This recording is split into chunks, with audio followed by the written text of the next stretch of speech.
अब तुम बचकर नहीं भाग सकते रक्तरोम। जय श्री राम।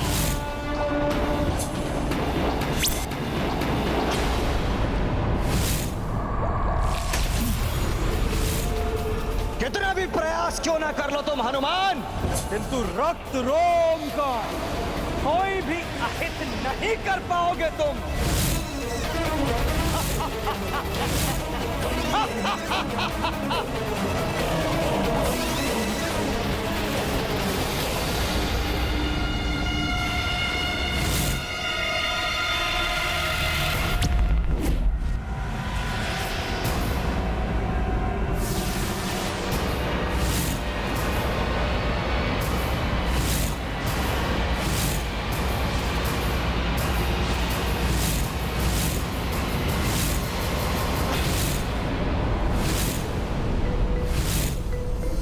ये क्या? मैं तो इसकी ओर बढ़ा भी नहीं, ये अकस्मात ही पलटकर दूसरी ओर क्यों चला गया? इसकी छाया मेरे निकट आ गई थी, कदाचित इसीलिए इसे पलटना पड़ा, अर्थात इसकी छाया। रक्तरोम, अधर्मी कितना भी बलवान हो, बचने के लिए कितने भी उपाय कर ले, किंतु अंत में उसे धर्म एवं अच्छाई के सम्मुख परास्त होना ही पड़ता है। सखा,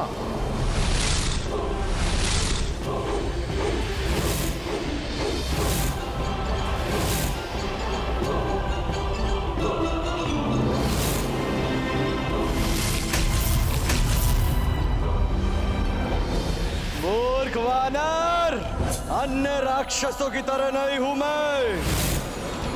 रक्त रोम हूं मैं, अमर हूं मैं। तुम चाहे कुछ भी क्यों ना कर लो, किंतु इस बार विजय अधर्म की होगी। ये रक्त रोम सबको करेगा हो।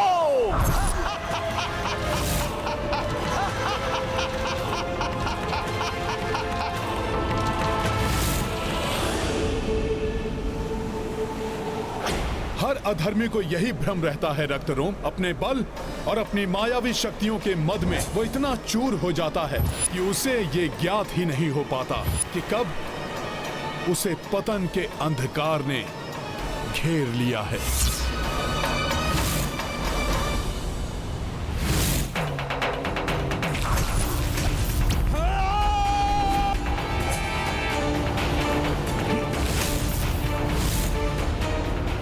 मुझे वानर, मैं तुझे छोड़ूंगा नहीं। रक्त रोम हूं मैं। लो, छोड़ दिया सखा।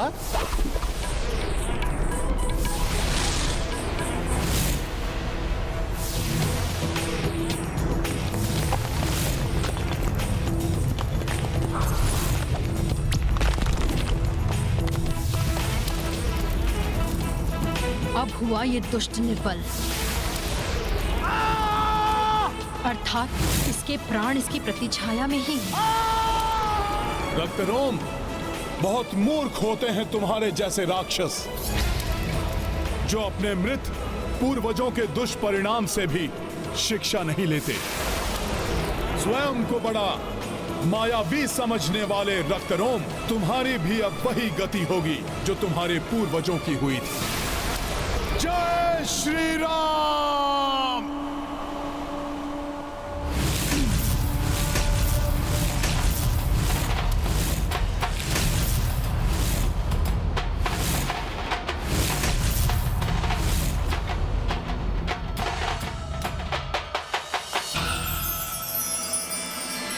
पीर हृदय की किसको सुनाए, आज व्यथित रघुराई।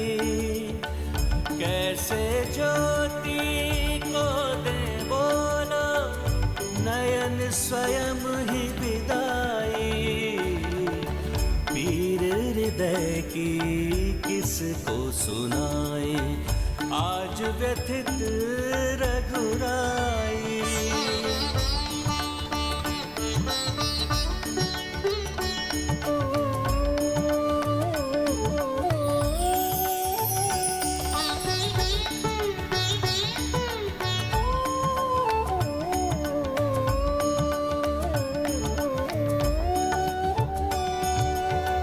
सारे सुखों से संबंधों से धर्म बड़ा है माना,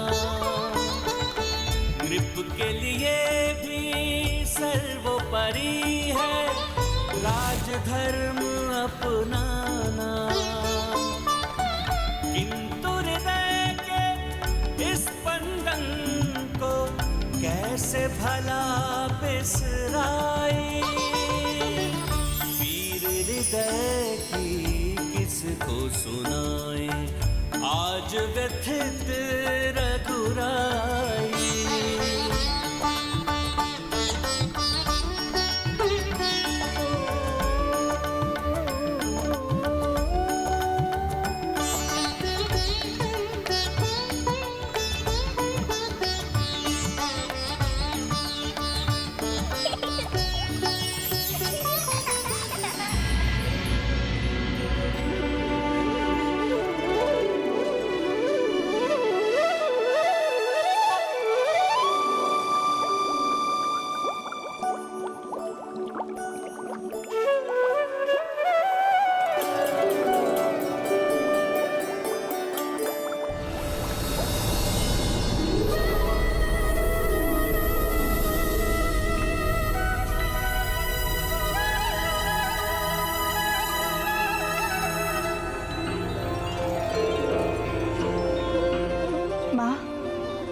मुझे मातृत्व का सुख प्राप्त होगा और रघुनंदन को पिता का खिल उठेगा मन का उपवन, चहक उठेगा घर आंगन, स्वर्ग से भी सुंदर हो जाएगा ये भवन। माँ, कैसा अद्भुत होगा वो क्षण।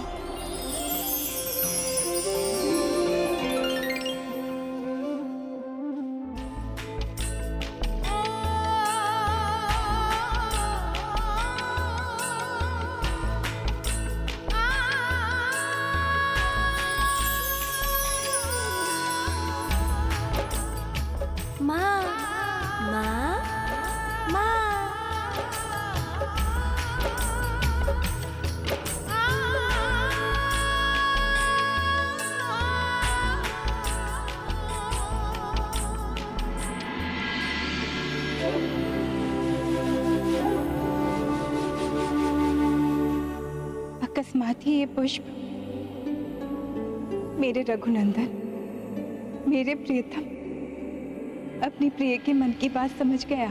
स्वामी, आपको चित्रकूट के समीप का वन स्मरण है? मुझे वहां जाकर निर्मल पावन गंगा जल का पान करने की अत्यंत उत्कंठ इच्छा है मेरी। आपकी किसी भी इच्छा को मैं कैसे मना कर सकता हूँ वैदेही? आपकी इच्छा यदि वहां जाने की है तो आप वहां अवश्य जाएंगे। मैं शीघ्र ही व्यवस्था करूंगा। ये पुष्प संकेत है कि रघुनंदन ने मुझे जो वन में ले जाने का वचन दिया था वो शीघ्र ही पूर्ण करने वाले हैं।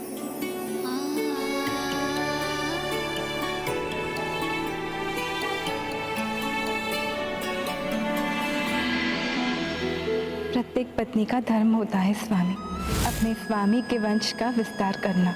मैं भी आपके वंश का विस्तार करना चाहती हूँ। मेरे प्रियतम, कदाचित आपको ज्ञात ही नहीं है कि हमारे जीवन में संसार का सबसे बड़ा सुख आने वाला है। ये दो कलियां आपको मेरी मन की बात समझा देंगी। आप जान जाएंगे कि आपकी सीता आपसे क्या कहना चाहती है। किंतु पुत्र हनुमान इस प्रसन्नता की घड़ी में कहीं दिखाई नहीं दे रहे हैं। प्रतीत होता है वो अवश्य ही मेरे वन विहार जाने की तैयारियां में लगे होंगे। हनुमान जी, आपने जो उपकार किया है मुझ पर और मेरे पूरे नागलोक पर, मैं सदैव आपकी आभारी रहूंगी। मैंने तो वही किया जो प्रभु श्री राम करते। उनके राम राज में कोई भी पुरुष किसी भी स्त्री से उसकी इच्छा के विरुद्ध बलपूर्वक विवाह नहीं कर सकता। माता, अब मुझे प्रस्थान करना होगा। कदाचित मेरे प्रभु किसी बड़ी दुविधा में हैं।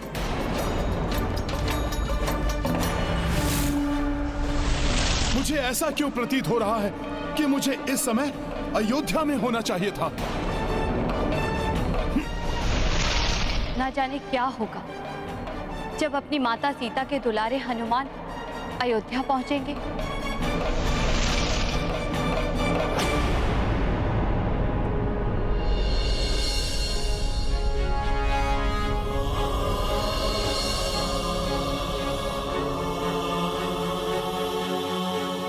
मैं क्या बोलूं भाभी माँ को कि राम भैया ने आपका परित्याग, कैसे कहूं कि राम भैया ने आपको वन में छोड़ने का आदेश दिया है। नियति है ये लक्ष्मण, होनी को कोई नहीं टाल सकता। मैं भी विवश हूँ। भाभी माँ।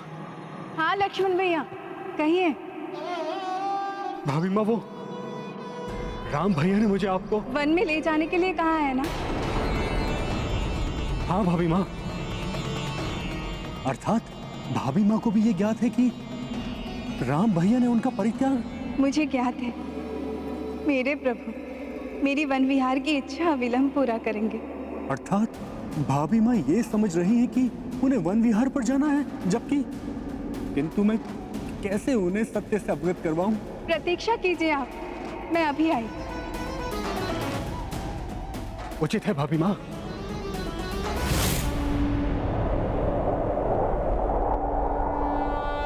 आज मेरा मन इतना अधिक विचलित क्यों हो रहा है? कहीं प्रभु श्री राम या माता सीता? नहीं नहीं, आशा है कि दोनों सकुशल होंगे।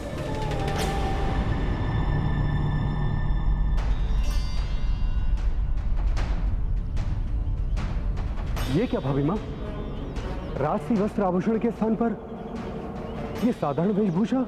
हाँ लक्ष्मण भैया, जैसा देश वैसा भेष। मैं और आपके राम भैया किसी राजा या महाराजा से मिलने तो नहीं जा रहे हैं। हम तो वहाँ वन में ऋषि मुनियों के, उनकी पत्नियों के आशीर्वाद लेने जा रहे हैं। आप देख लेना, आपके राम भैया भी ऐसी ही वेशभूषा धारण करके जाएंगे साथ में।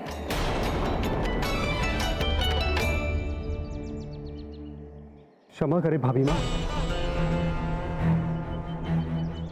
राम भैया सूर्यवंश के पूर्वजों वाले कक्ष में हैं। उन्होंने वहां किसी को भी आने से मना किया है। हो सकता है स्वामी बाद में वन में आकर मुझे आश्चर्य में डालने को सोच रहे हो। भाभी माँ,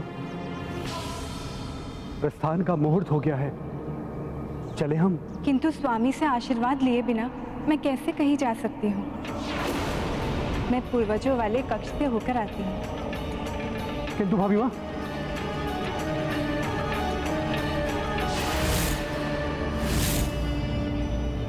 द्वार तो बंद, क्या करूं? भाभी माँ, भैया राम ने किसी को भी अपने कार्य में बाधा डालने से मना किया है।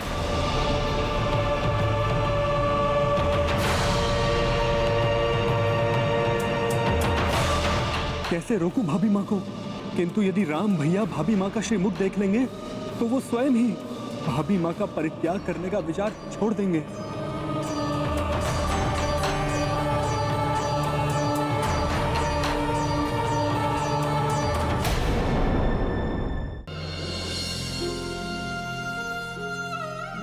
स्वामी, मुझे ज्ञात नहीं है आपके मन में क्या चल रहा है, किंतु जब आप इन सुंदर कलियों को देखेंगे तो आप अवश्य ही जान जाएंगे कि मैं आपसे क्या कहना चाहती हूँ। भाभी माँ, कहीं यात्रा का मुहूर्त ना निकल जाए।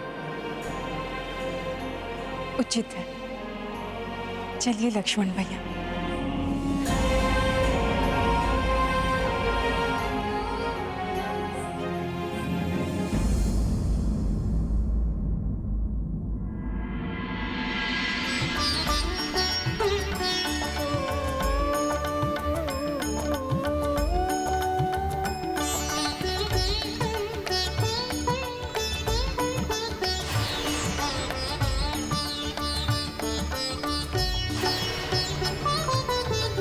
पतिव्रत का जीवन भर सीता करती आई पालन, आगामी से निश्चिंत, पावनता से पावन। किंतु परे अब राम से होगी राम की ही परछाई। पीर हृदय की किसको सुनाए, आज व्यथित रघुराई। कैसे ज्योति को दे बोलो, नयन स्वयं ही विदाई।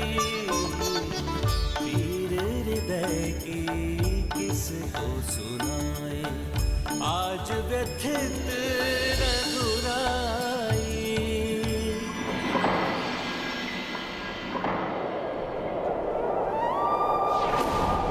सीते,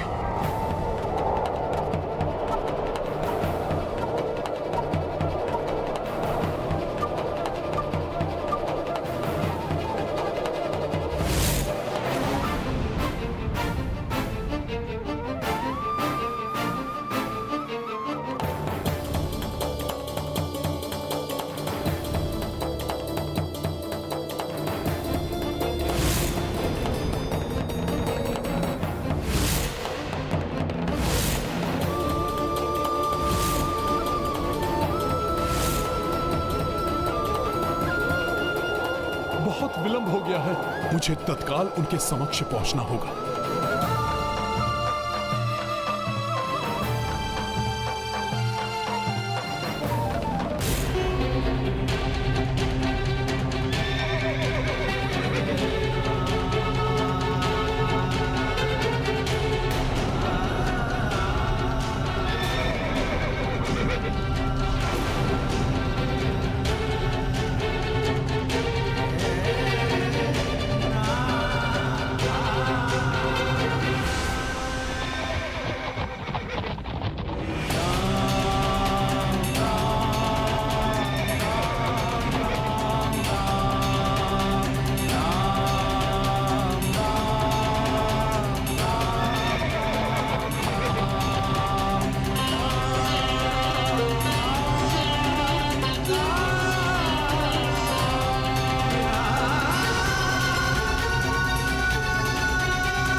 सीते, मेरी प्रिय, मुझे क्षमा कर देना।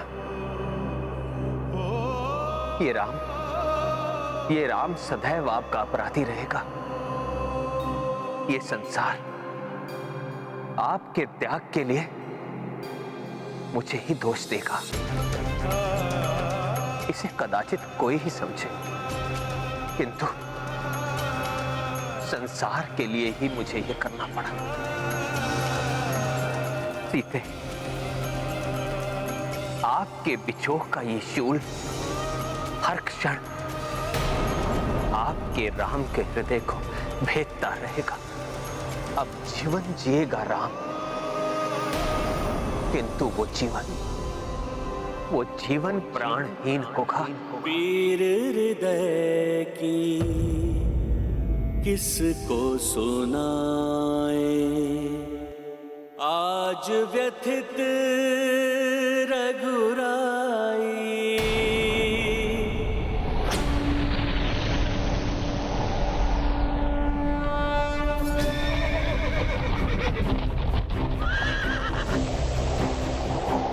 यदि हनुमान ने देवी सीता को इस प्रकार जाते हुए देख लिया और उन्हें ज्ञात हो गया कि सत्य क्या है, तो अपनी माता सीता के लिए वो ना जाने क्या कर बैठे।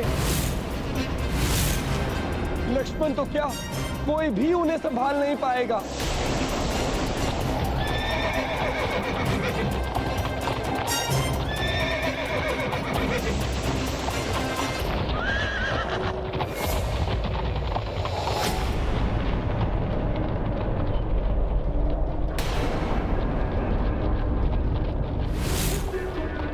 सदैव सूर्य की भांति दमकने वाला ये अयोध्या का राजभवन, इसकी आभा